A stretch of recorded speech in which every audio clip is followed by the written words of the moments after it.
So, last time we finished punctuation, right? We finished everything there is to know about punctuation. If you remember, I put this breakdown on the board about punctuation, grammar usage, sentence structure, and then organization. You remember that when I talked about that the first week? So we finished punctuation. Today I have a set of rules that addresses the other two parts of easy questions. There's grammar and usage and sentence structure. So I gave you a set of rules for punctuation. That's everything. Everything you could ever see on punctuation. The rules I'm going to give you now on grammar, usage, sentence structure, it's not an exhaustive list of everything, but it's the most missed things and the most important concepts. And you'll see kind of processes and ways to handle questions more than just, oh, this is the rule. So if you can understand the processes, you should be able to have the best chance at answering all these questions right. I can't just spoon feed you the answers anymore. You can do that with punctuation, you can't really do that with these. So now pay attention to processes, pay attention to the type of strategies we're using here, and then we'll be able to address those with these 6 rules today.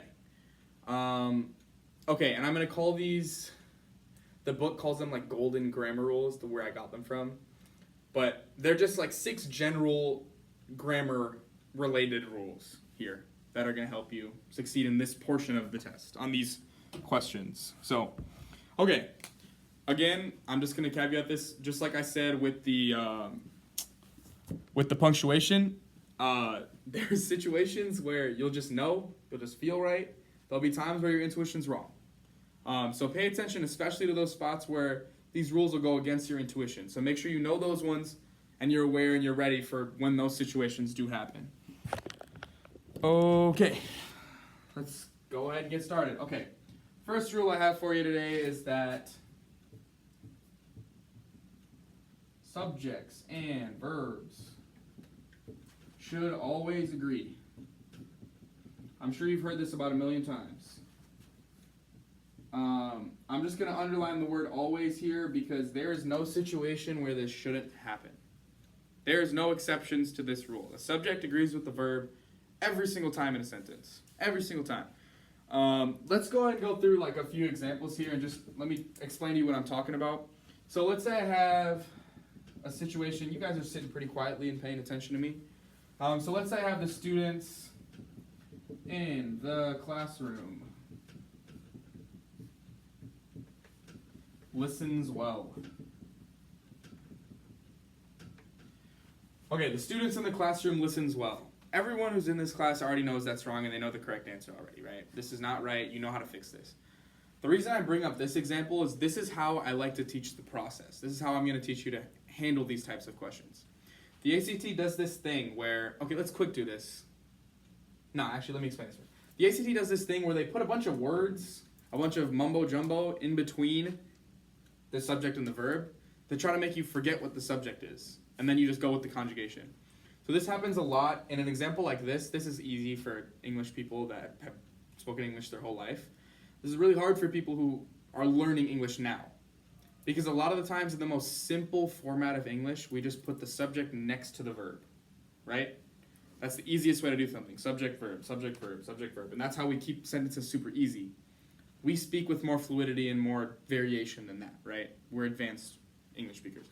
So a lot of the times what happens to someone who's new to English is they see classroom. Classroom listens. Classroom listens. Okay, that makes sense. And it does, because classroom singular, listens fits that. That's the correct conjugation. Classroom listens. The problem is they don't understand what the subject is. And you guys do, right? So what's the subject here? Students, yeah. Students. What's the verb? Listens. Okay, so this is the process I want you to follow when you have a situation where you have subject-verb agreement question. Find the subject, find the verb. All right, now read them next to each other. The students listens. Right? You immediately are like, that's not right. So then you know immediately to fix, okay, the students listen. You know that. Now, I made this one pretty easy, right? Because you could easily in your head block out in the classroom, or you could easily remember, oh, students was the subject. The ACT does this thing where they just comma, blah, blah, blah, blah, blah, comma, oh, this too, and this too, and then I'm going to put a semicolon, I'm going to do this, and da, da, da, da.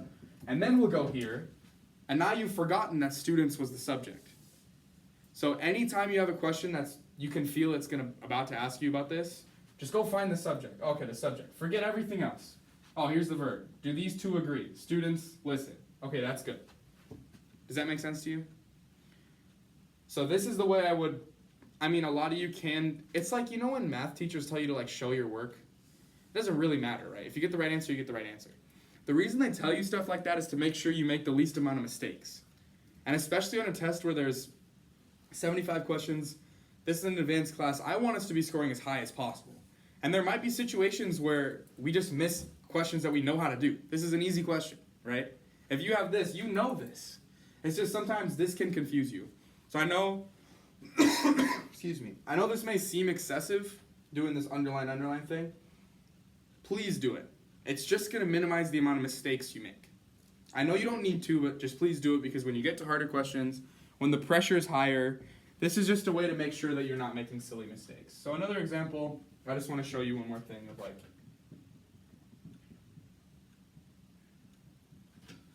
we have a picnic here. Let's say the basket of cheese, jams, and berries.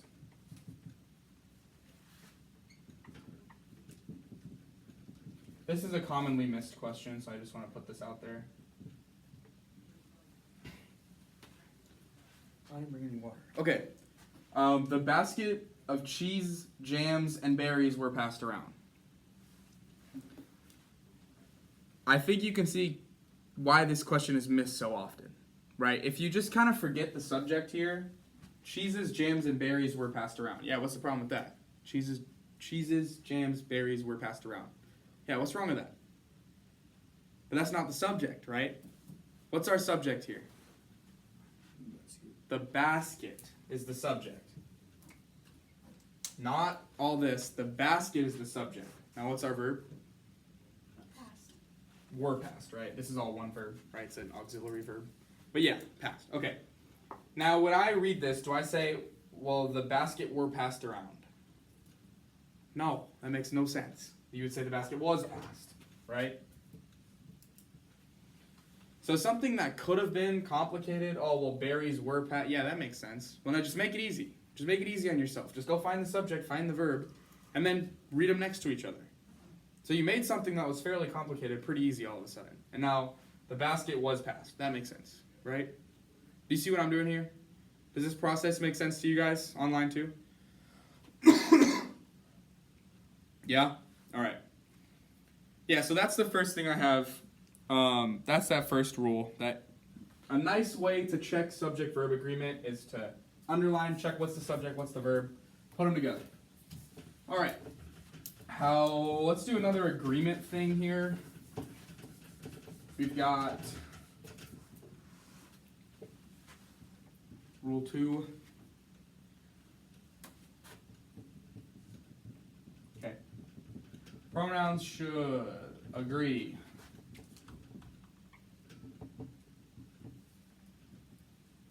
In gender and number.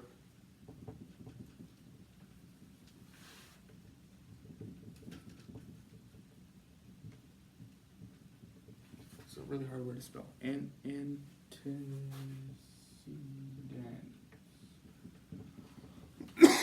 Excuse me. Okay. Pronouns should agree in gender and number with their antecedents.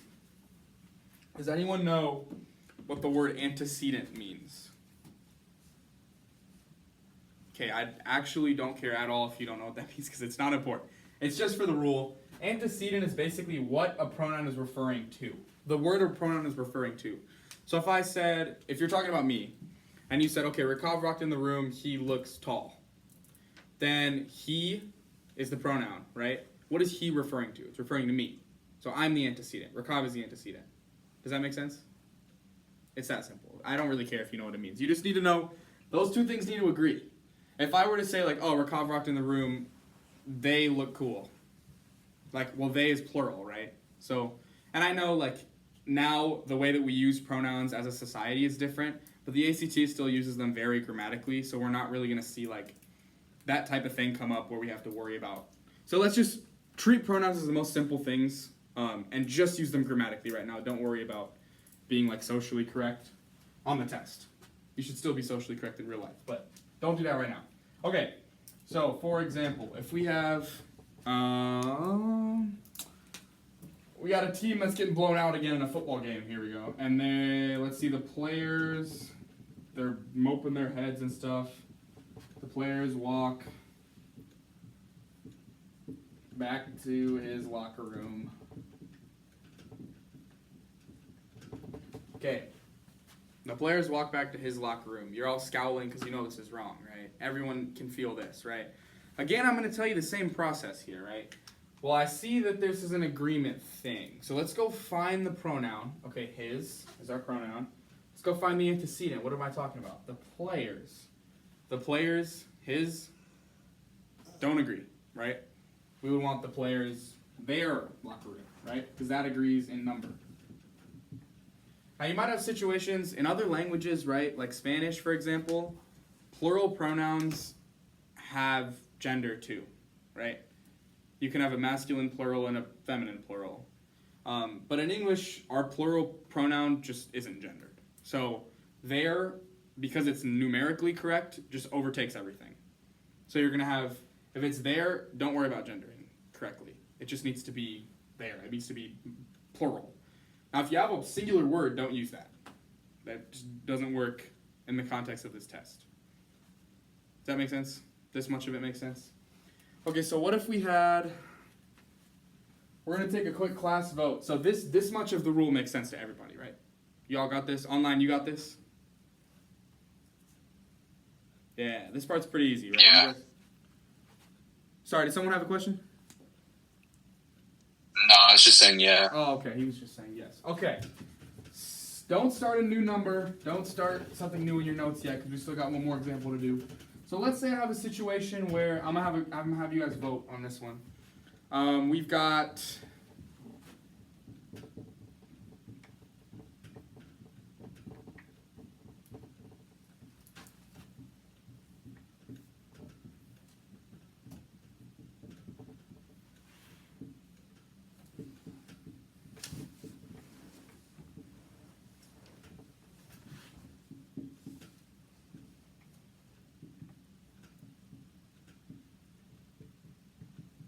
okay. Got two options for pronouns here. Each of the boys dances with their partner well. Each of the boys dances with his partner well. I'll give you a second to think, and then we're going to vote.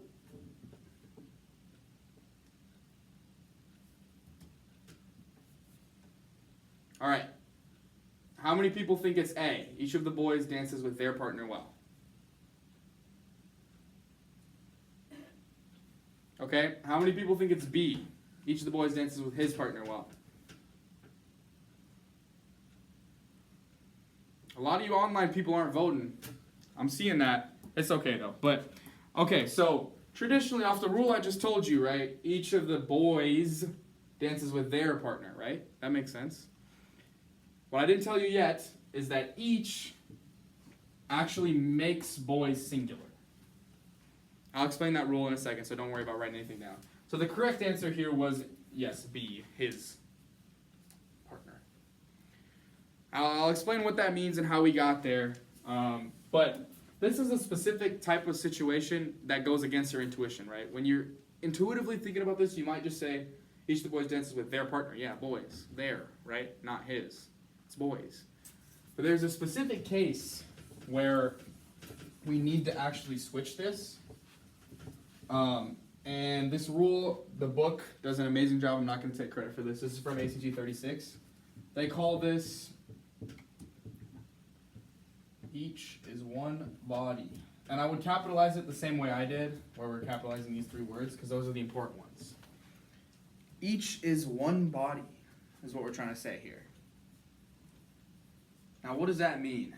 Well, the coolest thing about this rule is it says exactly what it means. Each is one body. Each is singular, right? And the other cool thing is, well, all three of these words are actually singular. So if you say each of the boys, each of the this, each of the that, singular.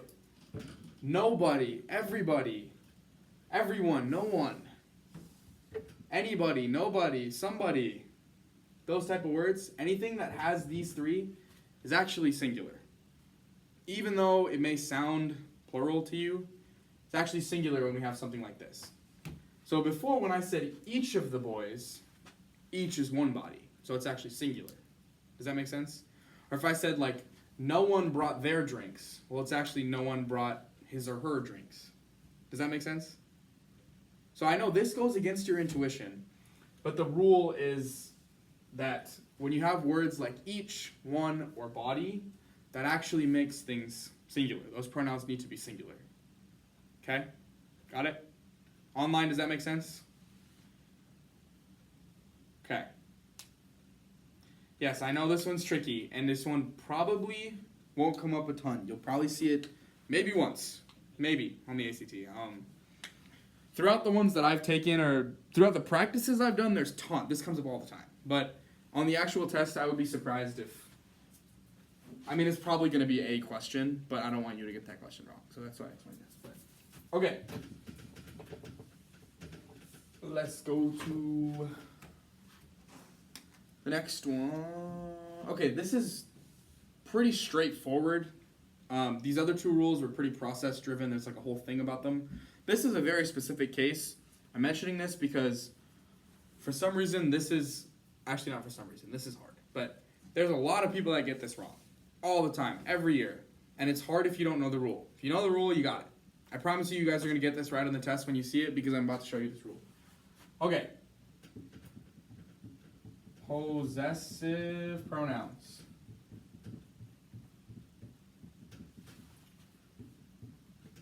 Are used before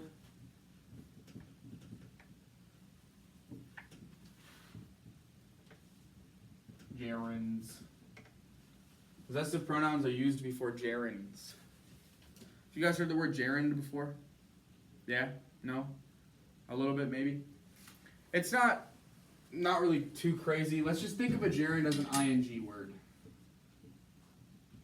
Anything that ends in ing. You just turn verbs into gerunds. If I were to say, let's say the verb is to write, and I said writing, that's a gerund. If I'm talking about run, and I say running, that's a gerund. So if you just add ing to a word in English, that's a gerund. That's all it is. So this rule is pretty much exactly what it says. When you have a situation where there's a gerund, the pronoun right before it should be possessive. Okay? So let's say we have a situation like, we're going to leave that pronoun open.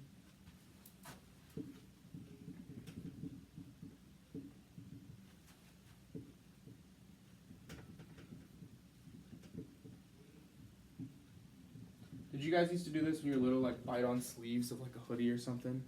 I know those kids in my class, they used to do that. It's kind of gross, but yeah, I'm like mom in this situation. Annoyed his mom. I wouldn't like bother me, but like, it's kind of gross. But, so we're gonna use a pronoun here, right? Sleep. Oh, that's so not right. Thank you. Sleeves. Yeah, there's going to be a lot of spelling mistakes. I'm sorry, I just can't spell to save my life. But okay, so here we're going to use a pronoun. It's going to be him or his. Which one is it? Him. Him biting his sleeves. No. That's what we think, right? Him biting his sleeves sounds better. So the rule says we're going to use a possessive pronoun, right? Possessive means you own something. Let's say I'm talking about this pencil. Is this him pencil or his pencil? His pencil, right? So his is possessive. So actually, his biting his sleeves annoyed his mom. Now the reason I bring up this rule is exactly what you said. It sounds better to say him. It sounds better. And honestly, I would have done the same thing if I didn't know the rule, right? We'd all do that. But that's why I bring up this rule that it's supposed, just remember possessive has to go before a gerund. If you have a gerund, if it's an ing word right before it, you got to put a possessive pronoun, right? And what I did right there of how to check, I don't always remember what a possessive pronoun is either. But that's kind of what I do. I just pick an object, and I always use pencils because I'm sitting there doing a test, right? I go like, okay, well, this is a pencil. Is this she pencil or her pencil? Okay, it's her pencil, so that's possessive. So her, if I were to use possessive, right? Or like if I were to say like this pencil, is this they pencil or their pencil? Okay, it's their pencil. So then now I've got the possessive. So that's kind of the way, like, I don't expect you to just know this is the possessive pronoun. You can use little tricks like that to figure it out yourself. But yeah, this is all I could say about this rule. It's pretty self-explanatory. Does this make sense now? That you just got to use possessive before gerunds. Does this make sense online? Yeah. All right. Cool. All right. Let's go to another pronoun rule. Great. Got a lot of pronoun rules today.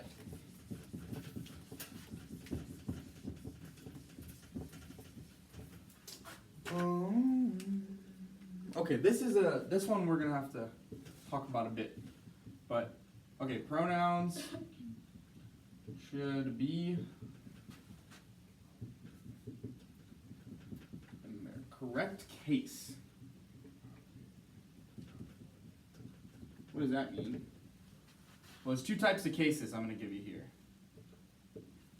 The first case, objective case, or you could be subjective case. Now, side note, I study a lot of biology in school. I study chemistry a lot too. And biology loves to do this thing where they just name things randomly. Chemistry names things based on what they are, based on their function. English, beautifully, also does that. These things are named so because it's exactly what they mean. So objective means you're the object of the sentence.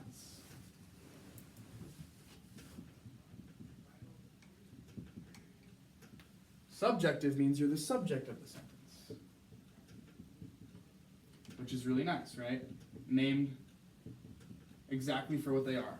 Now again, I'm just going to say I don't really care if you know what these words are. You don't need to remember the words. You just need to remember what's correct and how to do this. I don't care if the words, it's never going to be like, is this pronoun subjective or objective? It's never going to ask you that. It's just going to ask you to do it. So I don't care if you remember the words or the vocabulary or how to talk about this. I just care that you know how to do the question when it comes in front of you. So first things first, how do I tell if a pronoun is objective or subjective? Well, to this day, I can't just do it in my head. Some people have a talent that they can just figure it out. I still do this every single time in my head. Let's say I'm talking about myself right now. So the two pronouns I could use is me or I, right? So the first thing I do is, okay, let me create a really easy sentence where the subject is me. So let's say like blank a sandwich. And then maybe I'm going to create a really easy one where I become the object. So let's say I do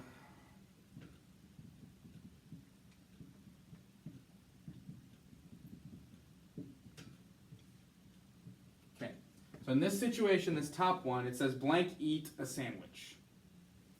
I'm making the blank the subject. Here it says he sends a letter to blank. In this case, the blank is the object, right? I still use these exact two sentences every time I need to figure this out. So I sit over here and look, okay, I and me are my options. Me eat a sandwich, I eat a sandwich. I eat a sandwich, so I is subjective. Okay, he sends a letter to I, he sends a letter to me. Me, so me is objective. Does that make sense? Now you can do the same thing with any situation. Let's say I don't know. He and him came up and I don't know which one's subjective and which one's objective. Okay, well let's just write these two sentences out and let's see if we can't just figure it out ourselves. He eats a sandwich, him eats a sandwich. He eats a sandwich. That's subjective. He sends a letter to he sends a letter to him. There you go. You got it. Do you see how that works?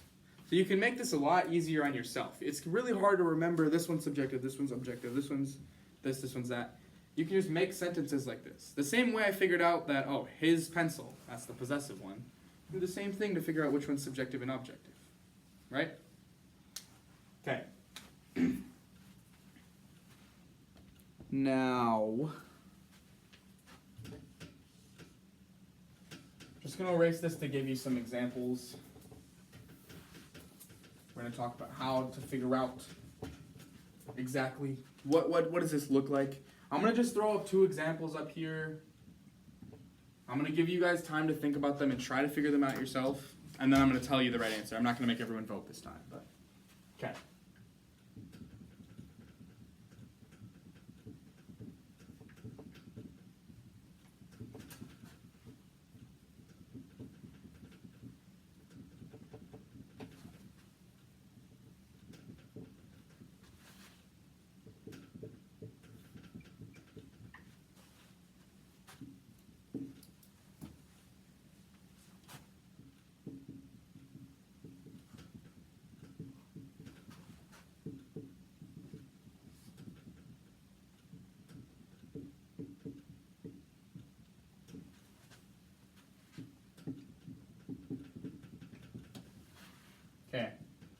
Got these two examples up here. First one reads, Gina and he or him are the cutest couple at school. The other one says, stop telling Michael and I or me what to do. Okay, I'll give you some time to figure them out, and then we'll go over the answers in a second.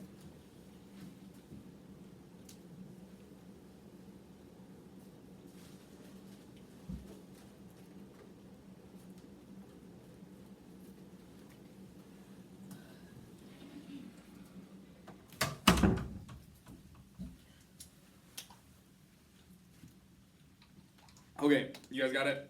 All right, first one. This is how I would have done this. Okay, Gina and something are the cutest couple. Okay, well, Gina and whoever are acting like the subject of the sentence. So I need a subjective pronoun here. Okay, well, I can't remember what's subjective. He eats a sandwich, him eats a sandwich. He is subjective. Therefore, Gina and he, not Gina and him, right? Okay, the second one, stop telling Michael and... Well, Michael and I or me are being told what to do. We're the object here. Okay, well, I need an objective pronoun. So he sends a letter to me. He sends a letter to I. He sends a letter to me. So this would be Michael and me. Stop telling Michael and me what to do. Do you see how those actually are the ones that sound less correct? Right? You'd normally say, like, Gina and him. Gina and him. That makes way more sense than Gina and he. Right? And in this one, stop telling Michael and I what to do sounds right. You know those little snobs in, like, elementary school? When you'd be like, me and my friend, and they're like, no, my friend and I. So you're so ingrained to think like, oh, my friend and I is correct. My friend and I, this person and I. That's only true if it's the subject of the sentence. It's not true if you're in the objective case like this, right? So, also, I just want to point out, I don't think anyone would ever say Gina and he. They would say he and Gina, right? That makes it sound a little better. I put it in the wrong order on purpose just to maybe confuse some people. So it's not going to be written like that on the test. I made it harder than it needed to be. It's going to be he and Gina, and you'll know that. And if it's the other way, it might be Gina and him, or him and Gina. It doesn't really matter. But you won't normally hear people say Gina and he. So if you feel like that sounds weird, that's why. But yeah, does this make sense? How the process went there? I figured out which one's objective, and then I put that one. If it was an object, figured out which one's subjective, put that if it's a subject, right? Does that make sense? Online, does that make sense? Okay, all right, really good. See, this is a tricky rule, so I'm glad everyone's getting this one. Okay. We've only got 2 more rules here. So... This one, pretty straightforward. After we get it, this might be new to some people, but some of you might be able to feel this right away, and good for you. I couldn't really get this right away. This took me some time to understand. But, okay. Sentences should be written in parallel form. Okay, that's the main point here is we want parallel form. What the heck is parallel form? Well, I think the best way to figure that out would be doing an example. So, you guys watch the Barbie movie? I watched the Barbie movie. I thought it was pretty good. But I was trying to think of, like, I don't know, like, when I tried to write this example, like, based on the movie, just because I was writing this lesson right after I watched the movie, and I couldn't really, like, I couldn't think of, like, if I was trying to figure out what Barbie's hobbies are, I was like, what am I? So, like, excuse me if this isn't accurate to the movie, but, okay. Barbie's hobbies are, let's say she likes cooking, reading, and interior decor.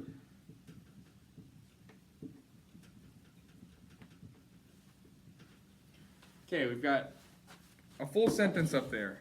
Okay. Barbie's hobbies are cooking, reading, and interior decor. That sounds pretty good, right? Sounds grammatical. Right?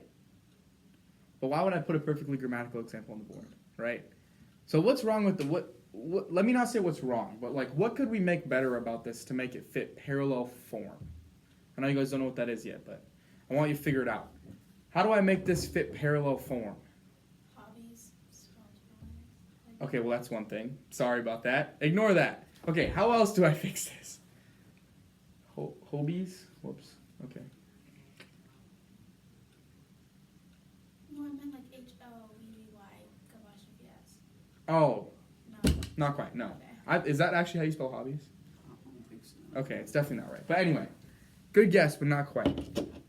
Think about, we want it to be parallel form. Online, does anyone have an idea? What does parallel form mean? How do I fix this? In the list, the last one should be interior decorating. Yeah, very good. So, if I'm trying to stay parallel here, do you see how when we have a list, it's like, okay, we have cooking, reading, and interior decorating. Do you see how that fits the pattern? How we created like a parallel form and we want to keep going with it? So, in this specific example, it didn't sound choppy or bad, right? But the application of this rule is a lot of the times authors, when they first write something, completely ignore this. They don't care. They just blah, blah, blah, blah. They just type. But editors immediately recognize this to make writing sound smoother and to make it sound more eloquent and to get their meaning across clearer. A lot of the times this fixed that small problem. So editors, a lot of the time, will just see this right away and, oh, that's supposed to be ing, and they just fix it right away. And again, like we said, we're editors on this test, right? So this is something we need to be able to do eventually. Just be able to fix the parallel form. I'll give you another example here to make it a little less obvious. Because that one, right, it was just in a list. So what happens if it's a little bit more hidden? I think you guys will get it now that you know what we're trying to do here. So let's say we got a dude that loves plants, and he's trying to make his house look good. He's landscaping. And let's say he planted roses to flank the front door.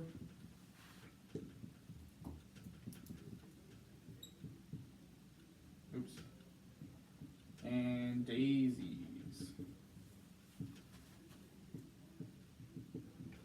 Which flank the backyard.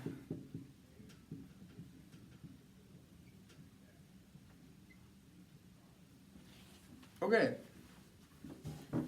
He planted roses to flank the front door and daisies which flank the backyard. Sounds grammatical to me. What do you guys think? What's going on here?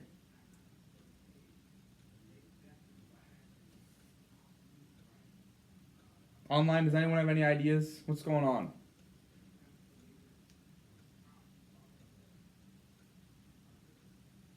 I want to be parallel here. So if I look at my two clauses, he planted roses to flank the front door. And the second clause, daisies which flank the backyard. What's different about those clauses?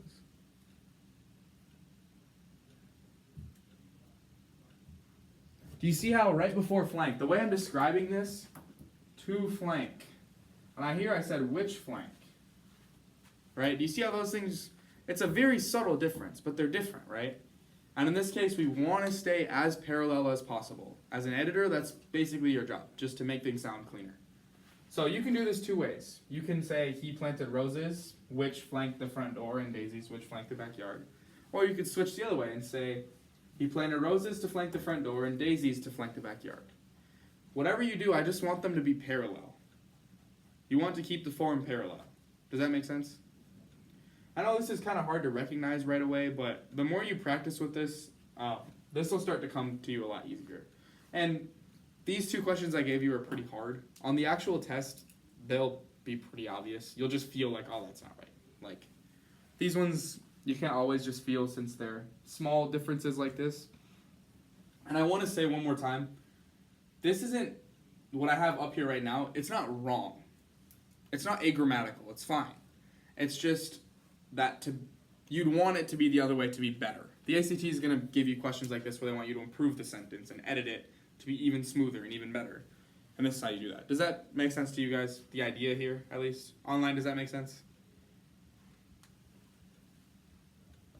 Yeah. All right. Good. Last one here. I cannot overstate the importance of this. I've already told you this once, and I'm literally going to make a whole rule out of it again because it's so important. If you never learn anything from me at all, just take this one thing. This will help you do better on the test, I promise. Sometimes I can take in a student, tell them this one rule, and they're already improved their score. So please trust me, this is so important. If you read study guides or books or something, they'll call this the economy rule.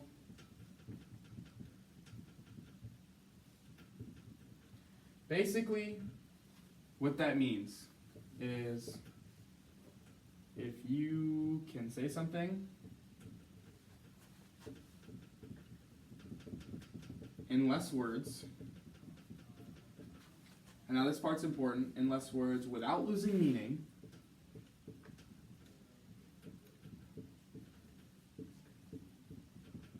then every single time you do it.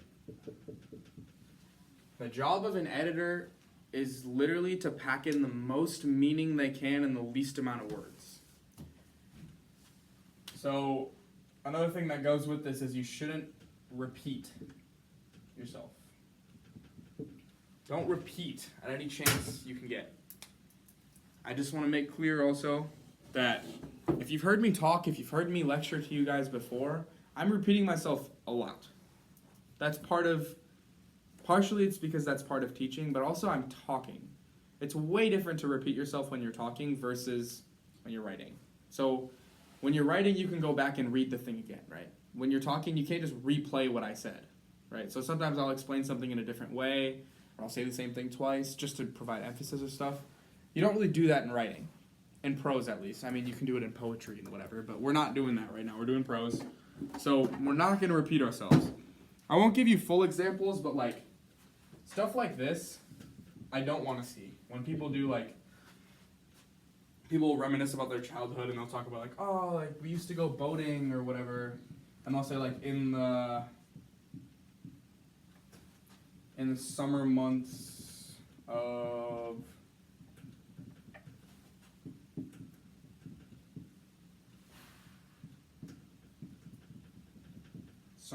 June, July, and August. I mean, we don't need to say all that, right?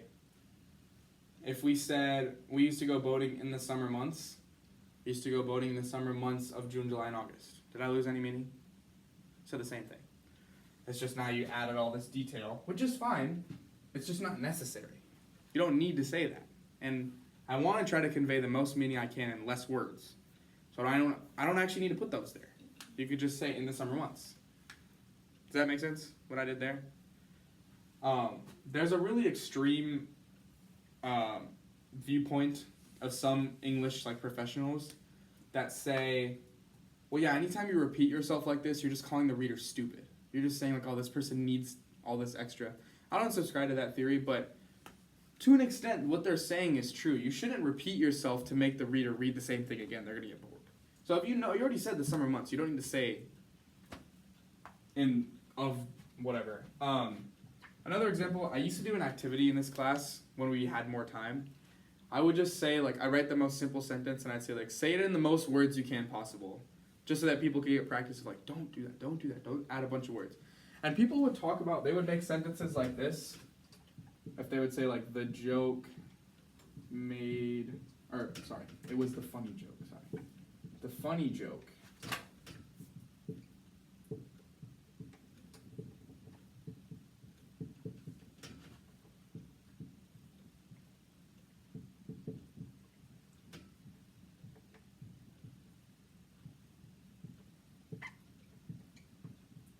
This is a trap the ACT loves. They like to use big words or like big describers, big adjectives that maybe you haven't heard before, that might make you sound smarter, like you have a more eloquent vocabulary, like the word eloquent I just used there. That's weird. So this is a sentence one of my students came up with. The funny joke made me laugh because it was comical and humorous. That's so many words for something that means so little.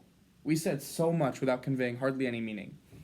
So here, okay, the funny joke made me laugh. Well, if it made you laugh, it's funny. We don't need that. The joke made me laugh because it was comical and humorous. Well, duh, you're laughing. So obviously it was comical and humorous. So why don't we just say the joke made me laugh? And I said the same amount of meaning. I just didn't say all that stuff that I didn't need. Does that make sense? Online, that makes sense?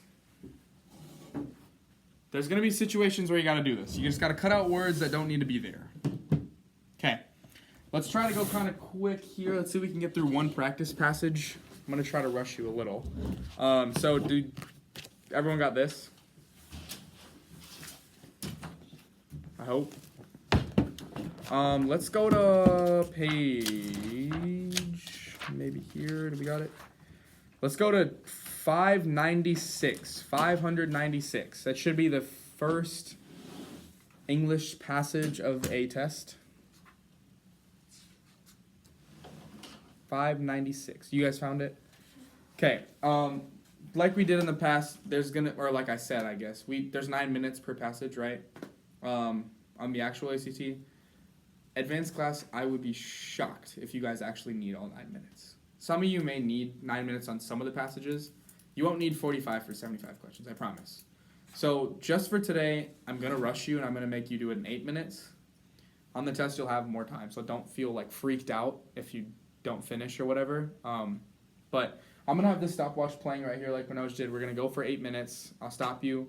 We'll talk about the answers, and then we'll get you out of here. Okay? Good to start? Online people, you ready? Oh, they got the pencils in hand. They're not even sending emojis. Okay. All right. Go ahead. You can start. Just one passage, okay? Just one passage. So until question 15.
Okay, I'm gonna stop you even earlier than 8 minutes. Actually, looks like. I feel like this one wasn't too bad, so you guys should be at least a little close to done.